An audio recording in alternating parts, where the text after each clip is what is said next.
Okay, so we now need to restore the petty cash. So we're on question 10. Petty cash Imprest was restored to €100 on the 31st of the 1st, 2016 with check number 200105. Okay, so what we need to do is restore the petty cash back up to €100. Okay, so what we did is we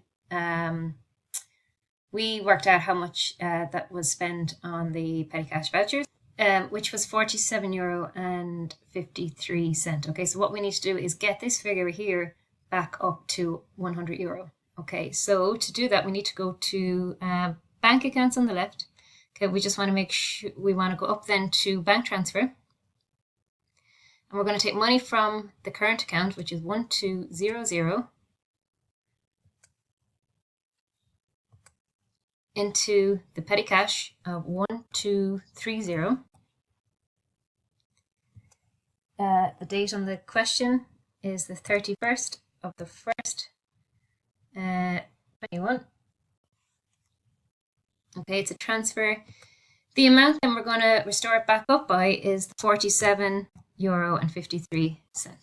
Okay, so that should get us back up to €100. Okay, and if you click save, you'll see then your petty cash has gone back up to €100. We hit close,